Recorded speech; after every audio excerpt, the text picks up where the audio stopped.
चलिए अब देख लेते हैं क्वेश्चन नंबर 4 सेम एक्सरसाइज का। ठीक, इसमें दे रखा है is the following situation possible, if so determine their present ages. The sum of the ages of two friends is 20 years. दो फ्रेंड्स है और उनकी एज का जो सम है वो 20 ईयर्स है। दोनों की एज के बारे में हमको कुछ भी नहीं मालूम। ठीक, तो उसको हम अज्यूम करेंगे। 4 years ago the product of their ages in years was 48। ठीक, तो सबसे पहले तो हम ये देखें कि ये कंडीशन क्या है, the sum of their ages. तो फर्स्ट फ्रेंड की एज क्या है नहीं मालूम, सेकंड फ्रेंड की एज क्या है नहीं मालूम, दोनों को अज्यूम कर लेते हैं। जैसा क्वेश्चन को देखकर समझ में आ रहा है दिमाग में बस वैसा करना है और कुछ पहले से नहीं कि एक वेरिएबल में ही पढ़ते आ रहे हैं। अगर दो फ्रेंड्स की बात हो रही है तो दो वेरिएबल अज्यूम कर लो, आगे हम सिंप्लीफाई कर लेंगे। ठीक, तो देखो let the present age of first friend की प्रेजेंट एज क्या हो गई x years। ठीक है, और second friend the present age of second friend भी y years। अब क्वेश्चन में क्या दे रखा है कि अगर दोनों की एज का एडिशन करेंगे तो 20 ईयर्स आएगा। तो अकॉर्डिंग टू क्वेश्चन आपको पूरा सिस्टमेटिक एक एक चीज लिखनी है। ऐसा नहीं है कि हम बस हाँ वो समझ जाएंगे कि अकॉर्डिंग टू क्वेश्चन है, नहीं, आपको लिखना है कि हम ये जो भी स्टेप लिख रहे हैं, जो इक्वेशन लिख रहे हैं वो क्वेश्चन में से ली गई है। ठीक, तो according to the question sum of their ages will be 20 years. ठीक, ये मिल गया हमको। अब आगे क्या बोला है, 4 years अगो, 4 साल पहले की बात हो रही है। तो अगर अभी आपकी एज 18 ईयर्स है तो 4 साल पहले क्या होगी 18 माइनस 4। तो यहाँ पर देख लेते हैं 4 years ago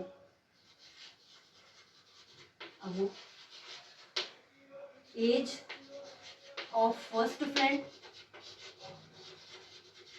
age of first friend कितनी होगी x माइनस 4 ईयर्स। ठीक है, और एज ऑफ सेकेंड फ्रेंड कितनी होगी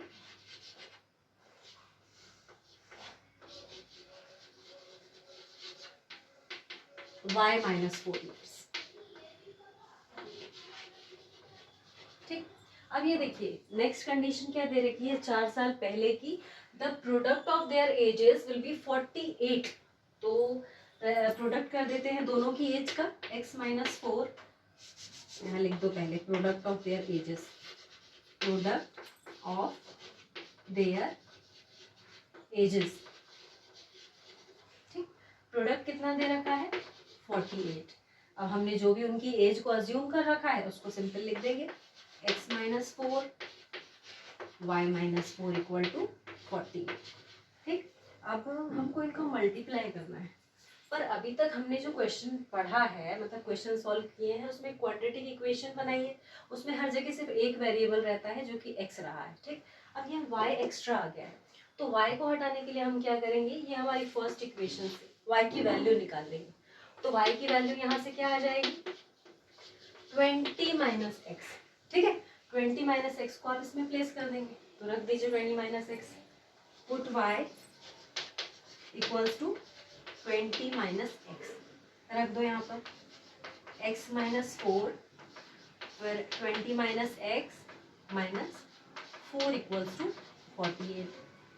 आगे का सिंप्लीफिकेशन देखिए, ये हमारी प्रीवियस कंडीशन थी लास्ट, इसको देखिए। अभी इसको सिंप्लीफाई करेंगे तो क्या हो जाएगा x माइनस 4 और 20 माइनस 4 कितना हो गया 16 माइनस एक्स।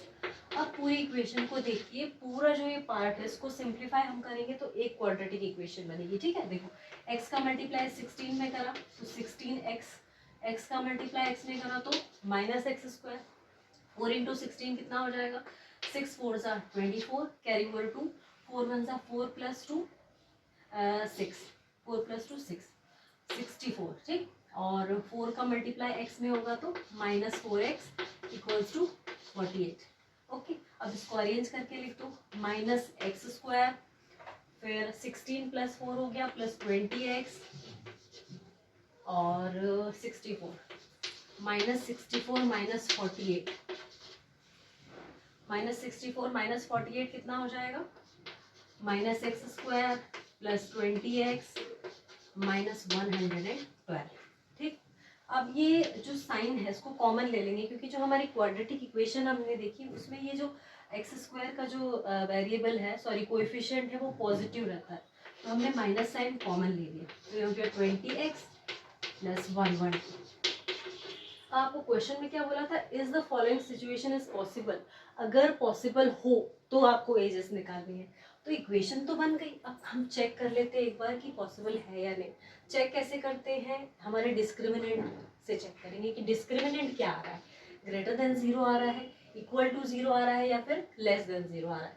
तो b² माइनस 4ac को आप चेक कर लेंगे। b² कितना है, -20 का स्क्वायर, 4ac, 4a की वैल्यू है 1 और c की वैल्यू है 112। ठीक, तो 20 का स्क्वायर कितना हो जाएगा, 400। ठीक, और 4 2 ज़ा 8, 4 1 ज़ा 4, 4 1 ज़ा 4।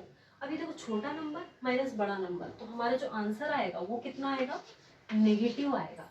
कभी भी आपकी एज जो है वो नेगेटिव नहीं हो सकती, तो यहाँ पर दोनों फ्रेंड्स की एज निकालना पॉसिबल नहीं है। ठीक, बिकॉज हमको यहाँ पर क्या रियल रूट्स नहीं मिलेंगे। ठीक, the given equation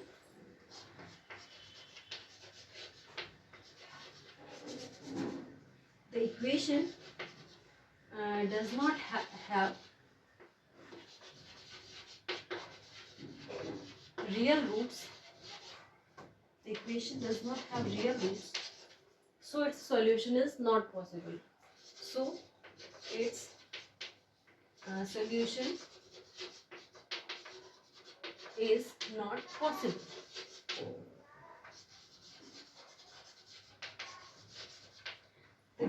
The equation does not have real roots, so its solution is not possible. ये हमने चेक कर लिया b² माइनस 4ac से, डिस्क्रिमिनेंट से हमने चेक कर लिया। ठीक है, कि जो डिस्क्रिमिनेंट है वो क्या आ रहा है, लेस देन 0 आ रहा है। ठीक, ये हो गया फोर्थ क्वेश्चन। अब नेक्स्ट क्वेश्चन देखो।